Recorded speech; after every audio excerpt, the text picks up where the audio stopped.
कहानी एक पति पत्नी की है। ये एक ऐसा रिश्ता होता है कि हम लोग बिना देखे ही एक दूसरे के साथ जीने मरने की कस्में खाने लगते हैं। पता नहीं कब लड़का और लड़की एक चंद से लम्हे में एक दूसरे की जान बन जाते हैं। वो एक दूसरे पे अपनी जान न्यौछावर करने को तैयार हो जाते हैं। न कभी आपस में बात होती है और न ही कभी मुलाकात, बस एक दूसरे के फोटो देख के रिश्ते की बात होती है और शादी पक्की हो जाती है। ऐसे ही एक पति पत्नी की कहानी बताने जा रही हूँ जो कि मेरी दोस्त तान्या की है। वो MA फाइनल ईयर में थी। उसकी उम्र 25 की थी। उससे छोटी 2 बहनें और एक बड़ा भाई था। भाई के शादी के रिश्ते आ रहे थे, लेकिन वो यही सोच रहा था कि कैसे भी पहले तान्या की शादी हो जाए तो माँ पापा का बोझ हल्का हो जाएगा। तान्या का मन पढ़ाई जारी रखने का था, लेकिन माँ और पापा की उम्र ढल रही थी, इसलिए उसका भाई भी तान्या की शादी की फिक्र ज्यादा कर रहा था। तान्या का भाई लड़का देखने जाता है और वहां बातचीत होती है। लड़के वाले लड़के की फोटो दे देते हैं। रमन फोटो लेके घर आ जाता है। तान्या को यह बात पता चल जाती है। वो अपनी माँ से फोटो दिखाने को जिद करने लगती है। माँ उसे डांटने लगती है, कहती है इतना क्या पड़ी है, तुझे दिखा देंगे। वो गुस्सा होके अपने कमरे में चली जाती है। उसी टाइम उसका भाई उसके कमरे में आता है। तान्या अपने भाई से बहुत डरती थी। वो अपने भाई से कुछ नहीं पूछती है, लेकिन भाई उसकी सारी मन की बात समझता था। उसकी मन की बात पूरी कर देता है। कहता है, तान्या आज मैं एक लड़का देखने गया था। ये फोटो है उस लड़के की, देख के बता देना पसंद है कि नहीं, तब बात आगे बढ़ाएंगे। अब बस वो अपने भाई का कमरे से जाने का इंतजार कर रही थी। जैसे ही रमन कमरे से बाहर जाता है, वो फोटो को उठाती है। लड़का एक प्राइवेट कंपनी में काम करता था और वो फोटो में बहुत स्मार्ट लग रहा था।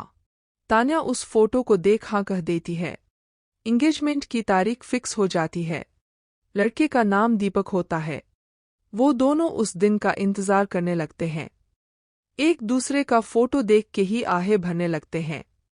दोनों को बस ऐसा एहसास हो रहा था कि बस जिंदगी यही थम जाए। आज वो दिन एक दूसरे के करीब आने को हो रहा था। लड़के वाले 11 बजे आने वाले थे। सारी जोरों से तैयारियां चल रही थी। तैयारी करते करते 11 कब बजे कुछ पता ही नहीं चला, लेकिन तान्या को आज 11 बजे का टाइम बहुत लंबा लग रहा था। उसे बस यही इंतजार था कि कैसे भी जल्दी 11 बजे और दीपक मेरे पास आ जाए, फिर हम दोनों अपने अपने दिल की बात कहें। 11 बज चुके थे तभी लड़के वालों का फोन रास्ता पूछने के लिए आता है कि कहाँ पे आए, हम लोग आपकी गली के पास खड़े हैं। अब तो तान्या का दिल बहुत जोर से धड़कने लगता है कि मानो आज उसकी कोई कठिन परीक्षा होने वाली हो, क्योंकि लड़का उससे बहुत ज्यादा स्मार्ट था। उसे डर सताया जा रहा था कि कहीं देखकर मना न कर दे। वो घर आ जाते हैं। सब तान्या को समझाने लगते हैं कि ऐसे बातें करना, ऐसे चाय ले जाना, ऐसे सबको नमस्ते करना वगैरह वगैरह, जो हर लड़की के साथ होता है। तान्या आज बहुत घबरा रही थी। वो चाय लेके जाती है, सबसे नमस्ते करती है और दीपक के पास जाके बैठ जाती है। दोनों की निगाहें थोड़ा सा देखती फिर झुक जाती हैं। बस एक ही इंतजार हो रहा था कि कैसे भी आपस में जल्दी से बात हो। लड़के और लड़की वाले आपस में बात करते हैं और बात आगे बढ़ती है। दोनों पार्टी लड़के और लड़की को बात करने की इजाजत देते हैं। तान्या को दीपक फोटो में ही पसंद आ गया था। वो बस उसके हाँ का इंतजार कर रही थी। दीपक का पहला सवाल यही होता है कि मैं पसंद हूँ आपको या नहीं। तान्या झट से बोलती है, बहुत। मैं आपके मुकाबले कुछ नहीं हूँ। क्या मैं आपको पसंद हूँ? दीपक बहुत ही सुलझा हुआ लड़का था। वो उससे कहता है, मुझे शकल से इतना नहीं लेना देना, बस मेरे साथ खड़ी होने लायक हो इतना ही काफी है। लेकिन उसका नेचर सरल होना चाहिए। वैसे तो मैंने आपके बारे में सुना है कि आपका नेचर बहुत अच्छा है। अब एक दिन में ये सब परखना मुश्किल होता है। ये आगे की लाइफ ही बताएगी कि कौन कैसा है। तान्या का मन था कैसे भी ये जल्दी हाँ कहे। दीपक कह देता, आप भी हमें पसंद हो, लेकिन मेरी सैलरी ज्यादा नहीं है। आपको मंजूर है? तान्या उसका फोटो देख के ही बहुत प्यार करने लगी थी। वो कहती है हम दोनों मिलके कमाएंगे, सब ठीक हो जाएगा। दोनों एक दूसरे से हाँ कर देते हैं और शादी की डेट फिक्स हो जाती है। शादी करके तान्या अपनी ससुराल चली जाती है। आज उसकी शादी की पहली रात होती है। वो घूंघट ओढ़े दीपक का इंतजार कर रही होती है। दीपक को रसगुल्ला बहुत पसंद थे। वो रसगुल्ला लेके कमरे में आता है और तान्या से पूछता है रसगुल्ला खाओगी? जूठा है। तान्या शर्माते हुए कहती है नहीं, आप खा लो। दीपक उसका धीरे से घूंघट खोलता है, कहता है खा लो मेरी जान, जूठा खाने से प्यार बढ़ता है। तान्या शर्माते हुए रसगुल्ले खाने लगती है। धीरे धीरे वो 2 रसगुल्ले खा लेती है क्योंकि रसगुल्ला उसे भी बहुत पसंद था। दोनों अपनी ख्वाहिशें पूरी करते हैं और सुबह हो जाती है। धीरे धीरे दिन बीते 6 महीने हो जाते हैं। तान्या के भाई की भी शादी फिक्स हो जाती है। वो दीपक से शादी में जाने को पूछती है। दीपक मना कर देता है क्योंकि तान्या प्रेग्नेंट थी और डॉक्टर ने उसे सफर करने को मना किया था। वो घर भाई को फोन कर देती है। भाई उसका कहता है अरे तुम नहीं आओगी तो अच्छा नहीं लगेगा। वो दीपक से बात करने को कहता है। दीपक भाई से भी मना कर देता है। दीपक को तान्या पर बहुत गुस्सा आता है। कहता है जाना है तो जाओ और उसे कुछ रुपए दे देता है। कहता है और चाहिए तो ले लेना और अपना ख्याल रखना, कल मैं भी आ जाऊंगा। तान्या ड्राइवर करके मायके चली जाती है और शादी में सभी के साथ खूब एंजॉय करती है। बारात निकलने का टाइम होता है। सब बैंड बाजे के साथ डांस में लग जाते हैं। तान्या भी उस भीड़ में चल पड़ती है। कुछ दूर चलती है, पीछे से एकदम से धक्का आता है। वो पेट के बल गिर जाती है। उसके पेट में बहुत जोर से दर्द होने लगता है। उसे हॉस्पिटल ले जाया जाता है। दीपक को खबर दी जाती है। दीपक दौड़ा हुआ अस्पताल आता है। जिस वार्ड में तान्या एडमिट थी उसकी ओर देखने लगता है। दीपक बहुत घबराया था। थोड़ी देर बाद डॉक्टर बाहर आते हैं, सॉरी कहते हैं कि बच्चे को मैं नहीं बचा पाया, मां सुरक्षित है, आप जाके मिल सकते हैं। तान्या अपना मुंह छिपा लेती है, कहती प्लीज मुझे माफ करें, मैंने आपकी बात नहीं मानी। दीपक उसका माथा चूमता है, कहता है रो मत, जो किस्मत को मंजूर था वही हुआ, भगवान सब सही कर देगा, हिम्मत रखो। सब शादी में एंजॉय कर रहे थे लेकिन दीपक और तान्या हॉस्पिटल में अपनी बदकिस्मती को लेकर रो रहे थे। 2 दिन बाद वो घर जाते हैं। तान्या को सब देखने आते हैं। वो सबसे यही कहती है कि ये सब मेरी जिद की वजह से हुआ। यदि आज मैं इनकी बात मान लेती तो शायद मैं अपने बच्चे को न खोती। दीपक को गुस्सा तो आ रहा था लेकिन वो क्या भी करता, अब जो होना था वो तो हो ही चुका था।